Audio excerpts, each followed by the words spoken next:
شحال ديال الفلوس باش تسينا حكيم زياش مع الوداد البيضاوي؟ واش بصح الركراكي هو اللي توسط في هذا الانتقال باش يقدر يجيبوا لكاس افريقيا؟ كذلك من الاسباب الرئيسيه اللي خلات حكيم زياش ينتقل الى البطوله المغربيه على وجه الخصوص وليس الخليج، علما انه ممكن ياخذ اموال اكبر في الخليج، وهو انه باغي يحاول ما يمكن يسترجع التنافسيه ديالو، وبالتالي يصبح جاهز للمشاركه مع المنتخب المغربي في كاس افريقيا القادمه ان شاء الله. لان اخر تصريح لوليد الركراكي حول وضعيه حكيم زياش قال ان زياش ما كان يعيطليش حيت ما كيلعبش، ولمح الى انه اذا زياش استرجع التنافسيه والمستوى ديالو فغادي يرجع بشكل اوتوماتيكي للمنتخب الوطني المغربي. فبانتقال زياش الى نادي الوداد اللي غادي يلقى فيه مكانه اساسيه على ما اعتقد على الاقل في المباريات القادمه، واللي بالمناسبه غادي يشارك معهم في كل المسابقات حتى بطوله دوري ابطال افريقيا. فهي شوف صافي غنعطيو البطوله للوداد. واش هو جايب لنا حكيم زياش اصاحبي؟ واش دابا الرجاء غتربح الوداد؟ واش الجيش غتربح الوداد؟ جايب لنا حكيم زياش اصاحبي؟ واش عارفين الرجل اليسرى ديال زياش؟ ماشي ديك اللعبه ديال راه كبر في السن وكذا، واخا يكون كبر في السن، الكوفرات وفريمون كيماركي شي بيوت اللي كتقول راه شبه مستحيل انهم يتماركاو كيماركيو. هذا هو حكيم زياش. ولا ما نهضروا على صناعه الفرص وداك الشيء، ولكن كنهضروا على شي حوايج اللي فريمون واخا يكون كبر في لاج راه كيديرهم باحترافيه وربما كيجيو ساهلين. هو بلانش هذا الوداد. هو دابا الوداد كيفاش دابا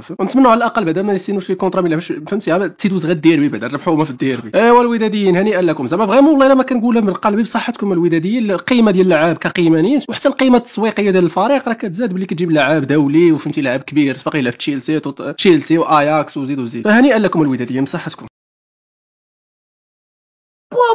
بو دراري رسميا خبر مفرح لعشاق النادي الاحمر، حكيم زياش في الوداد. شوف صافي غنعطيو البطوله للوداد. واش هو جايب لنا حكيم زياش اصاحبي؟ واش هير ويغو على طريقه فابريسيو رومانو رسميا حكيم زياش الى فريق الوداد الرياضي. شي وحدين غيدوخ ويقول لك كذوب كيكذبوا، واش كتحلم؟ واش افري حكيم زياش مضى العقد ديالو في الوداد، هو لاعب حر ما عندوش فرقه، ولكن جا باغي يكمل المسيره ديالو، باغي يلعب، باغي يدي القاب، باغي يلعب في الفرقه كبيره اللي هي الوداد. خبر رسمي الدراري، صفقه واعره، صفقه زوينه اللي غادي تهز بالقيمه ديال البطوله كامله،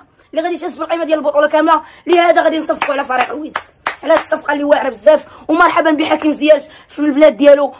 حكيم زياش الى نادي الوداد الرياضي، الصفقه رسميا تمت. فابريزو رومانو كان اكد قبل ساعات. وفي هذه الفقره غادي نعطيكم تفاصيل مفاجئه حول اسباب اختيار زياش لنادي الوداد وعلاقه الامر بكاس افريقيا او كاس العرب وتفاصيل اخرى. بدايه وكما اكد هشام ايتمنه رئيس الوداد، حكيم زياش وقع عقدا مع نادي الوداد حتى 2027، يعني عقد لمده سنه. والمفاجاه ان ايتمنه خص هذا التصريحات لصحيفه عكاظ السعوديه وليس لمنبر من المنابر المغربيه. قال زياش وقع عقد انضمامه الى نادي الوداد حتى عام 2027 مع خيار التمديد. المفاوضات كانت سلسه لان زياش عبر عن رغبته في اللعب ببلده رغم تلقيه عده عروض مغريه من انديه خليجيه. الخلاصه ان زياش من بعد ما يحاول انه يبقى في اوروبا وينتقل الى نادي اوروبي، لقى عنده خيارين، اما يلعب في نادي خليجي او يلعب في نادي الوداد، علما انه كاين نادي مغربي اخر حتى هو كان ممكن انه يستخدم زياش اللي هو نادي نهضه بركان المغربي. فكما قال هشام ايتمنى زياش انتقل من اجل لانه كان يريد اللعب في بلاده. كيفاش حكيم زياش باللي هيرويغا وحطوا فابريزيو قال لك باللي غيجي الوداد، فهمتيني ولا لا؟ يعني هذه راه الصفقه ما يمكنش. حكيم زياش اللي كان غادي لاشبيليا، كان غادي لبنفيكا، يعني ما بقى لي والو يجر السيلو، غير ميركاتو تسد وما تفاهموش في الوقت المناسب وبقى مريح. يعني كاينين عروض خليجيه، كاينين عروض تركيه، كاين بزاف ديال العروض الزياش. هذا عنده قاعده جماهيريه ديالو، لعب بزاف ديال الفروق، كاليتي ديالو مزيانه، يجي الدوري المغربي على بوابه الوداد. يعني صراحه دايره صفقه، صراحه صفقه كبيره هذه ربح الكره ديال المغربيه وربح الوداد باش نكونوا متفقين. يعني صراحه زياش انه يكون في الدوري المغربي وغتولي عنده هذا الدوري المغربي، غتولي عنده هذه الرؤيه اخرى. يعني من بعد ان النجوم ديالو كانوا كيهاجروا، دابا ولي حق السقط النجوم. يعني صراحه محسوبه الوداد هذه. انا بان لي انا الوداد هما اللي دايرين الشركه وخازنين. قولوا لي الوداديين شنو دايرين الشركه؟ والله لا تشومها، والله لا تشومها دايرين الشركه ماشي حنا.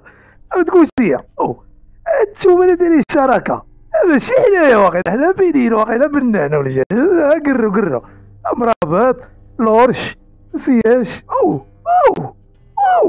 درنا الشركه. كنا نهضروا على حكيم زياش كحكيم زياش اللي كان في المنتخب، باش نكونوا واقعيين حكيم زياش حاليا في المنتخب ما جاش شي واحد اللي يقدر يعوض بلاصه. بالمناسبه حكيم زياش راه ماشي هو اول لاعب غادي يجي من الاوروب ولا من فرقه كبيره وغادي يلعب في البطوله، راه كانوا بزاف ديال الاسماء دوزو قبل منه. راه جا كان عبد الحميد الكوثري اللي لعب مع باستيا، لعب مع باليرمو وجا الوداد كذلك. كمان ما بغيتش نقول نبيل ضرار، حيت نبيل ضرار على ما كنظن انه ما لعب حتى شي دقيقه. الا كنت غلط اخوتي في هذه المعلومه صحوا لي. انا كنظن انه سلم مع المحمديه كانت الصوره مع ايت منا وداك الشيء والامور وداك الشيء في المكتب، ولكن راه كنظن انه ما لعب حتى شي دقيقه على ما كنعقل. الا كنت غلط صحوا لي هذه المعلومه اخوتي. يعني كانوا بزاف ديال الاسماء اللي جاوا من الاوروب ولعبوا في البطوله، غير هو ما قدرناش حنا نواكبوا هاد الاسماء باش نطلعوا من النيفو ديال البطوله، وحيت ما قدرناش على هاد المواكبه فالنيفو بقى غادي وكيهبط. تخيل معايا دابا عاد صحيت بها انني ما قدرنا نواكبوا اسماء نجيبوهم، ما قدرنا اننا نكونوا لعابه اللي نطلعوا بهم النيفو. غير هو هاد الصفقه ديال المرابط واللي مازال ما تاكدناش الى وقعت ديال حكيم زياش، نقدروا نقولوا ان ايت منا راه بدا كيهز الباره ديال البطوله. زيد عليها ان النادي ديال الوداد كيستافد تسويقيا من هاد الصفقات، ويقدر مع الوقت انه يجيب سبونسور اللي كبار. راه مثلا كاينين بزاف ديال السبونسور اللي كتبغي انت تسني معاهم ولكن هما ما كيبغيوكش هما